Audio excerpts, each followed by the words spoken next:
ৰূপহীৰ প্ৰাক্তন বিধায়ক আব্দুল আজিজৰ মন্তব্যক লৈ এতিয়া জোকাৰণিৰ সৃষ্টি হৈছে নিজৰ ভাষা এৰি অসমীয়া শিকিছে মিয়া মুছলমানে আৰু তাতে আপত্তি আব্দুল আজিজৰ স্বাধীনতা দিৱসৰ এক অনুষ্ঠানতে মন্তব্য আগবঢ়াইছে আব্দুল আজিজে আব্দুল আজিজৰ মন্তব্যক লৈ সৃষ্টি হৈছে তীব্ৰ প্ৰতিক্ৰিয়াৰ আব্দুল আজিজ কোন আব্দুল আজিজ প্ৰাক্তন বিধায়ক ৰূপহীয়াত আজিজৰ বিৰুদ্ধে জাতীয় সংগঠনে প্ৰতিবাদ সাব্যস্ত কৰিছে কাৰণ আব্দুল আজিজৰ আপত্তিটো হৈছে মিয়া মুছলমানে অসমীয়া ভাষা কৈছে তাত আপত্তি আছে আব্দুল আজিজৰ তাক সমালোচনা কৰিছে আব্দুল আজিজে গতিকে আব্দুল আজিজৰ যি মন্তব্য আছিল যি বিতৰ্কিত মন্তব্য আছিল এই মন্তব্যৰ এতিয়া প্ৰতিবাদ স্বৰূপে দেখিবলৈ পোৱা গৈছে ৰূপহীয়াত জাতীয় সংগঠন দল সংগঠন অসম জাতীয়তাবাদী যুৱ ছাত্ৰ পৰিষদে প্ৰতিবাদ সাব্যস্ত কৰিছে পুত্তলিকা দাহ কৰা হৈছে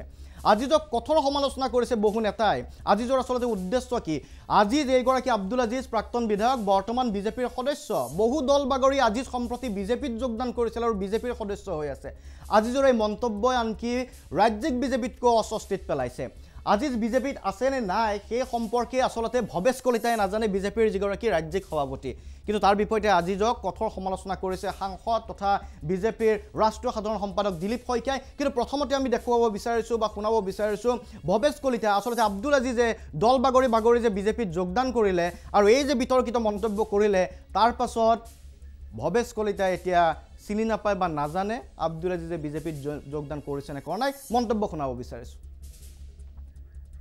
91 চনত যেতিয়া সেন্সাছৰ আগমুহূৰ্তত গুৱাহাটীত যেতিয়া নাগৰিক সভা হৈছিলে অসমৰ মুছলমানসকলে কি লিখিব সেই নাগৰিক সভাত তেওঁ নিজে মন্তব্য কৰিছিলে যে অসমৰ মুছলমানে অসমীয়া ভাষা লিখিব লাগে অসমীয়া ভাষা লিখাৰ কাৰণে আমাৰ পূৰ্বপুৰুষসকলক তেওঁ গাদ্দাৰ মিৰ্জাফৰৰ বেঈমান বুলি আখ্যায়িত কৰাৰ আগত তেওঁ চিন্তা কৰিব লাগে যে তেওঁ এজন গাদ্দাৰ আৰু বেঈমান আৰু মিৰ্জাফৰ কাৰণ 91 চনত কৈ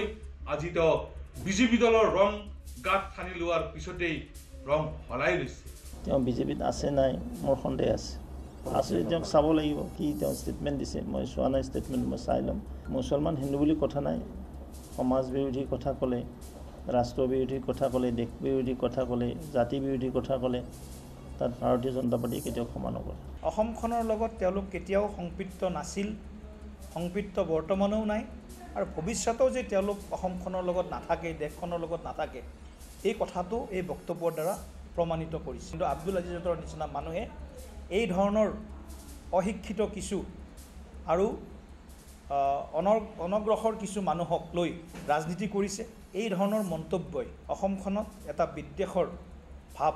সৃষ্টি কৰিব গতিকে আব্দুল আজিজ ডাঙৰীয়াক আমি সকীয়াই দিছোঁ আব্দুল আজিজ ডাঙৰীয়াই কি কাৰণত অসমীয়া বিৰোধী মন্তব্য কৰিব তেওঁ কি কাৰণত মুছলমানসকলৰ বিৰুদ্ধে এনেধৰণৰ উচতনিমূলক বক্তব্য কৰিব গতিকে লজ্জাজনক দুখজনক আমি ইয়াৰ দ্বাৰা সকীয়াই দিব বিচাৰিছোঁ যে যি ব্যক্তিয়ে অনাগত দিনত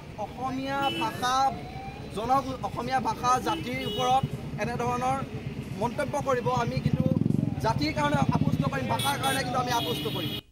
ঠিক আছে এয়া আছিল আব্দুল আজিজৰ মন্তব্যৰ প্ৰতিক্ৰিয়া কিন্তু আব্দুল আজিজেনো কি মন্তব্য কৰিছিল আব্দুল আজিজৰ মন্তব্যৰ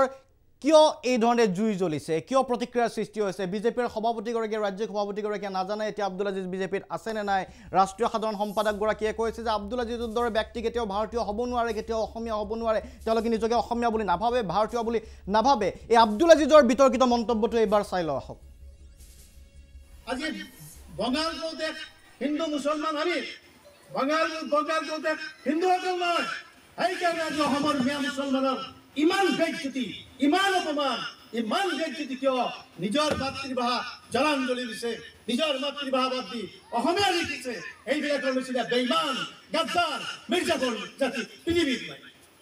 আজি you go to the history you can there is small portion people are residing in Ukraine that did not sacrifice their mother tongue even you go through the history of Israel they were beaten vehemently during the time of Umar radiallahu anhu they were beaten